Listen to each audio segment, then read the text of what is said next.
Hello my loves, welcome back to another video. Thank you so much for joining me today. So I am doing it. I am covering my little journal I have, and I actually am so happy with how it turned out. If you saw the last time I tried decorating a journal cover a few months ago, I think it was from a junk journal, and I tried it with paint. I didn't like it. You guys thought it was really nice, but I didn't like it. So I am so grateful that curse is lifted and I am in love with how this cover turned out.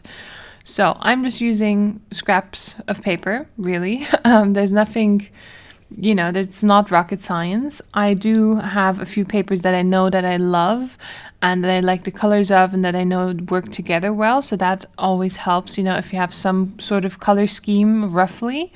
I was going for blue and green, I think, and a little purple here and a little splash of gold there. So that's why I think it worked out quite well, because the color palette was quite similar, I guess. So that's one tip I have. Also, usually I say this, if you're going to decorate a cover, don't journal in the journal first. So first decorate the cover and then start in the journal. Of course, I didn't do that because I really wanted to just start in this journal. You can see a video how I start journaling in it if you want to. Because I have a huge journal that I'm still working in, by the way. But I need something small. I need to get out of a journaling funk, and this is how I did it. So I didn't have time to decorate the cover. But usually, in case you don't like the cover, in case something goes wrong, you don't have precious memories or writing already in the journal. But you know what? Even if that happens, there's always ways to fix that, Something I want to recommend. So you can see me here gluing over the spine. Usually I try not to do that because I've noticed that there will be issues when you then fold it back, into its normal position, which it is not in right now. And also if you put clear tape over it, as I will at the end of the video, the spine is always a tricky spot, so I try to not collage over it. I try to collage along the spine and maybe add some washi tape later to kind of fill that tiny, I don't want to say hole or void. I don't know the word. You get what I mean. But this time I really like that blue magazine thingy. So I went for it, and actually it worked out quite well. And you can also see with that piece I'm putting down there, the blue one, it's also on the edge, but I make it work. But just as a tip, don't glue big parts over the spine, because that's gonna mess up how the paper lies on it, because it has to move, So yeah, just leave the spine as free as possible and add some washi tape over it later. So yeah, I think this beautiful deer came from Pocket Journal Pam from her Printables, from her Patreon.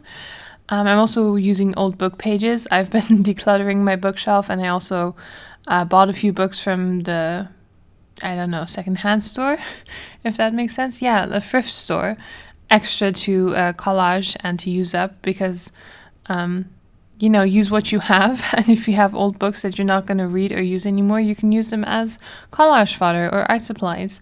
I'm also using gift wrapping, which I have back from Germany, which has been with me for a while.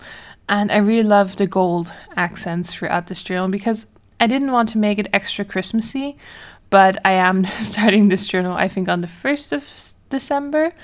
Actually, yeah, on the 1st of December. So I want a little bit of festiveness, but not in your face, And those two doggies are my favorite. There are a lot of pictures of them, I think, specifically, and also other dogs like that on Pinterest if you're interested. So if you need some focal points on your journal covers, I can highly recommend that. So as you can see right now, I'm just trying to put the dogs in a way that isn't glued down, and I don't like sharp edges. I don't like straight edges, so that's why I try and put them in behind that collage piece.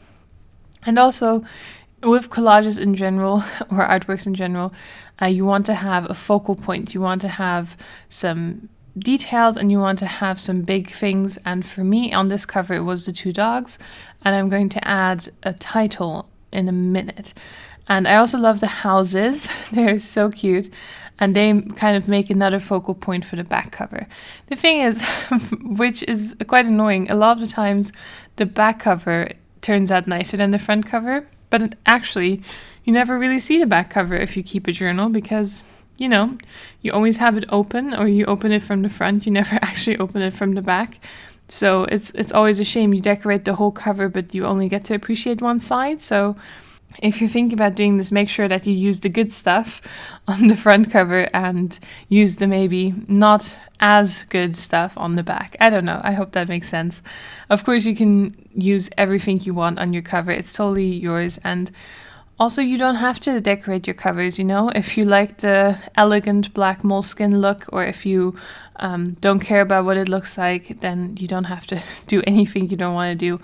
A lot of things I want to I want to teach you is that you don't have to get all the fancy supplies. You don't have to spend a lot of money to journal. I mean, all of these things I used today, I had lying around. There was magazine cutouts, there was Christmas wrapping paper, there were printables that I printed out from the internet with my printer and paper. So you really don't need a lot of money, and it's also not exclusive. You know, you can have beautiful journals as well. Just because you don't have the things the YouTubers or the Instagram people have doesn't mean that you can't have beautiful journals. And use what you have, because that's what makes your journal unique, you know. The journal pages I have are in German, I think, or in English, partly also in French. So that's something unique to me. But if you live in a different country where you speak a different language, or you grew up with different children's books, or the magazines you use are from your local area, that makes your journal even more yours, you know. So do use what you have, because that's what makes you unique. And do make sure your journals do not have to look like the ones you see on the internet. Really, they don't. Everybody has their unique style, their unique tastes, and as I said, their unique materials. So don't feel pressured that you have to do a certain way of journaling, or you have to conform to a certain style, or you have to get that certain notebook brand because everybody else is getting it. You really don't. And I think it's a lot more fun to use what is around you than trying to be like everybody else, because at the end of the day, that might be a little boring in the end, and it's your story you're telling. So do whatever you want to do and whatever you can do, and just have fun with it. So on that note, I am adding my focal point title, which I think I really need to hear. I'm not sure how you're doing, but I really need to hear that small changes can go a long way, because we've gone into lockdown again in the Netherlands till January, till actually the middle of January. So I need to tell myself on a regular basis that small changes like getting up earlier, or laying out my clothes in the evening. I know that seems silly, but small things like that can really help my mental health right now.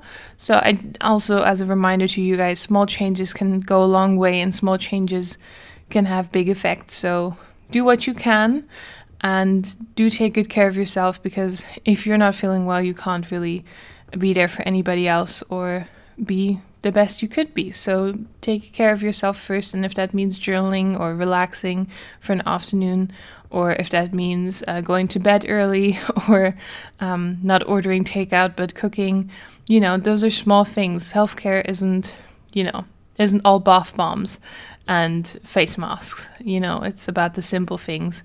And do make sure that you keep up with your journaling a little bit. Maybe ask yourself some more reflective questions than just writing about, oh, I did this, and this today, to really get the most out of your journaling.